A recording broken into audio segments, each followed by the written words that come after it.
ரெண்டு வீட்டுக்கும் சண்டை நடக்கிறது இதெல்லாம் புதுசா? இம்பட்டு வருஷத்துல அத்தையும் அவங்க அண்ணன் பொண்டாட்டியும் இந்த மாதிரி சண்டையை போட்டுக்க மாட்டாங்கன்னு நினைக்கிறியா? சண்டை போட்டு பாக்காத, சமாதானம் ஆயிருப்பாகாத. நீ எதுக்கு இடையில பூந்து குட்டையை குழப்பின? ஐயோ அக்கா, நான் குட்டையை குழப்பணும்னு நினைச்சு எதுவும் பண்ணல. எனக்கு அத்தையை பேசின உடனே டக்குனு அந்த நேரத்துல கோவம் வந்துட்டு நானும் பேசிட்டேன். நீ பேசுறதுல அவங்க முகமே மாறிடுச்சு மீனா. பாவம் ராஜியும் ஒரு மாதிரி ஆயிட்டா. இப்ப அந்த பக்கம் பேசுறதா இந்த பக்கம் பேசுறதான்னு தெரியாம குழம்பு நின்னா. சாரி ராஜி, என்னை பத்தி உனக்கு தெரியும்ல. நான் வேணும்னு எதுவும் பண்ணல. மனசுல ஏதோ கோவம் வந்துச்சு, சட்டுன்னு பேசிட்டு வந்துட்டேன். நான் அப்படி பேசிட்டு கூடாதுதான். சாரி ராஜி.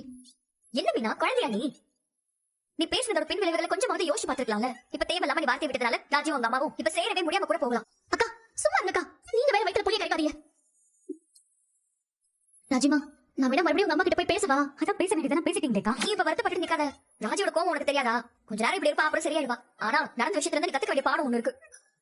எப்பவுமே நல்லவளா இருக்கணுங்கிற அவசியம் எல்லாம் இல்ல. அதே மாதிரி நம்ம நல்லதுன்னு நினைச்சு ஒரு சில விஷயங்களை செய்யறது நல்லபடியா முடியணுங்கிற அவசியமும் இல்ல. இதுதான் கடையா? நல்லா இருக்கு மாமா. முதலாளி எப்படி இருக்கீங்க? நான் எப்படி இருந்தா உனக்கு என்ன?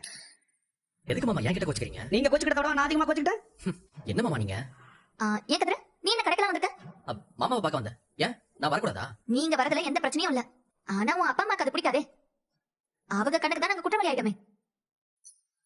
அவங்களுக்கு தானே, எனக்கு இல்லையே. இருந்தாலும் கதிர, இங்க பாருங்க, என்னாலலாம் என் மாமாவை பார்க்காம இருக்க முடியாது. எங்க அப்பா கடையில எதுவும் பொருள் வாங்கினா காசு கொடுன்னு கேட்பாரு. நீங்களாவது ஃப்ரீயா பொருளை கொடுப்பீங்களா இல்ல நீங்களும் காசு கேட்பீங்களா? உங்ககிட்ட நான் இதுல காசு கேட்க போறேன். உனக்கு என்ன வேணும்னாலும் போய் எடுத்துக்கோ. இந்த ஆடு உருப்டாப்ல தான். ஒரே ஒரு சிப்ஸ் பாக்கெட் மட்டும் கொடுங்க மாமா. அது மட்டும் போதுமா? எங்க அங்க இருக்கு பாருங்க. ஒண்ணு போதும் மாமா. ஏங்க இம்பட்டியும் அவன் சாப்பிட போறான். நீ என்ன காசெல்லாம் கொடுக்குற? உள்ள எடுத்து வைடா. முதல் தடவை வாங்கிருக்கல, இந்தாங்க புடிங்க. அதுக்கு காசெல்லாம் நீ கொடுத்தமா என்ன? உள்ள வைடா. இருக்கட்டும் மாமா, வச்சுக்கோங்க. உள்ள வைடா. கொஞ்சம் கூட என்ன புரிஞ்சுக்கவே இல்லையாடா? இப்போ சூழ்நிலை அந்த மாதிரி இருக்கு, அதான். என்னடா பொண்ணாத பெரிய சூழ்நிலை? எல்லாமே சரியாயிடும் மாமா. காலப்போக்கில் எல்லாமே சரியாயிடும், நீங்க கவலைப்படாதீங்க.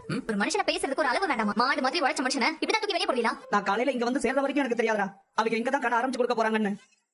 இது ஏற்கனவே எனக்கு தெரிஞ்சிருந்தா இதுக்கு நான் ஒத்துக்கிட்டே இருந்திருக்க மாட்டேன்டா. புரியுது மாமா, நான் நம்புறேன். மாப்பிள்ள அதை சொல்றதுக்காக தான் நான் வீட்டுக்கே வந்தேன். அங்க யாருமே காது கொடுத்து கூட கேட்கலையடா.